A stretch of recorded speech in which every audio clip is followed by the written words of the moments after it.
अस्सलाम वालेकुम जी। वीडियो का टाइटल आप लोगों ने देख लिया। हम लोग एमसीक्यू कवर करने जा रहे हैं 9th क्लास कंप्यूटर साइंस के। तो स्टार्ट करने से पहले आप लोगों को ये चीज़ें समझ लेनी चाहिए कि एमसीक्यूज दो तरह के होते हैं, एक मेमोरी बेस्ड होंगे और एक कॉन्सेप्ट बेस्ड होंगे। ठीक है, मेमोरी बेस्ड का मतलब होता है जिनकी कोई ख़ास या पर्टिकुलर रीज़न नहीं होती, उन वो आपकी मेमोरी को चेक करने के लिए बोर्ड वाले ने दिए होते हैं, जबकि दूसरे कॉन्सेप्ट बेस्ड होते हैं जिनको समझ के उनकी एक प्रॉपर रीज़न होती है। अगर वो आपको समझ आ जाए तो एमसीक्यू का आंसर भी आपको देना आसान हो जाता है।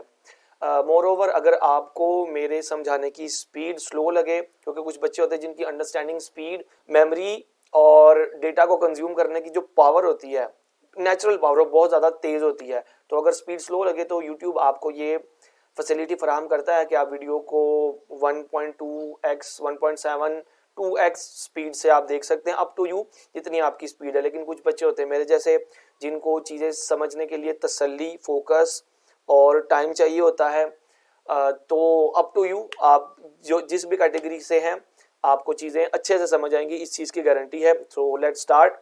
ओके जी, चैप्टर 3 का पहला एमसीक्यू है the IPv4 address is made up of dash binary bits. कितनी बिट्स का IPv4 एड्रेस होता है? तो ये 32 बिट्स का होता है। इसका answer there you can see कि in total 32 bits are required to store whole IPv4 address. ठीक है ना, IPv4 एड्रेस 32 बिट्स का होता है, जबकि अगर IPv6 एड्रेस का पूछा जाए तो वो भी याद रखने वाली बात है, वो 128 बिट्स का होता है। ठीक है, फिर अगर इसको बाइट्स में कन्वर्ट करें तो ये 4 बाइट्स बनती हैं IPv4 एड्रेस की। अब ये राउटिंग प्रोसेस की डेफिनेशन है, तकरीबन उसकी डेफिनेशन है, और इसका ओरिजिनल आंसर है नेटवर्क। अब इसके आंसर की रीज़न की तरफ चलते हैं, फिर आपको बेहतर समझ आएगी कि ये एमसीक्यू क्या कहना चाह रहा है।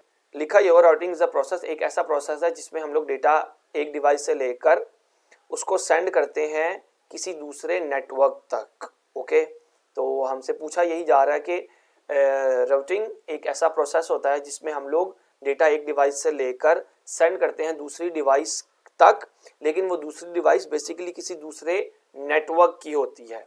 ठीक है, फिर है DHCP किसका मुखफ़फ़ है? तो ऑब्वियसली DHCP मुखफ़फ़ है dynamic host configuration protocol. DHCP एक ऐसा प्रोटोकॉल होता है नेटवर्किंग में जो ऑटोमेटिकली या you can C dynamically assign करता है IP एड्रेसेस मल्टीपल कंप्यूटर्स या मल्टीपल क्लाइंट्स को जो भी नेटवर्क में मौजूद होते हैं। ओके, तो 74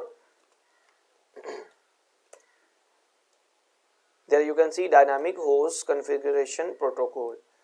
ओके, फिर है कि कम्युनिकेशन प्रोटोकॉल्स कवर।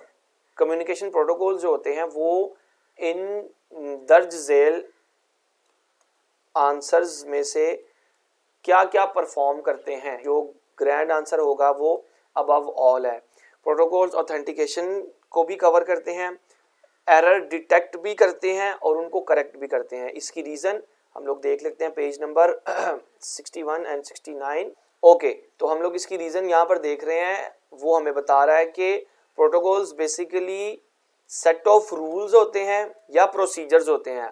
अब सेट ऑफ रूल्स और प्रोसीजर्स में सारे के सारे वो रूल्स या प्रोसीजर्स मौजूद होते हैं जो नेटवर्क में किसी यूज़र की ऑथेंटिकेशन या मैसेज सेंड और रिसीव करने के दौरान अगर कोई एरर आता है उसको डिटेक्ट और फिर उसको करेक्ट करने के भी काम आते हैं। तो इसीलिए इसका आंसर होगा अबव ऑल। मतलब ये जितने भी एमसीक्यूज, इस एमसीक्यू के जितने भी पॉसिबल आंसर दिए हुए हैं वो सारे के सारे। लास्ट में है the receiver must be capable of accepting. तो ऑब्वियसली वो मैसेज को एक्सेप्ट करने के काबिल होना चाहिए। रिसीवर की डेफिनेशन में ही ये चीज़ बड़े अच्छे से बता देगी वे बुक में। बुक का पेज 60 और PDF का 68 यहाँ पर पीछे ही दिया होगा रिसीवर की डेफिनेशन में। तो रिसीवर ये है, the receiver is a device that receives messages. ठीक है, the receiver must, there you can see capable, the receiver must capable of accepting messages. Okay, तो उसकी डेफिनेशन में ही बता दिया गया हुआ है। अब मैं इसके बुक पर पेज नंबर्स ऐड कर दूं। ओके, तो अब आप देखें कि चैप्टर 3 का आंसर, चैप्टर 3 के पहले एमसीक्यू का आंसर 67 पे है, फिर 68 पे, 67, 61 and 63। Okay, moving on to chapter number 4।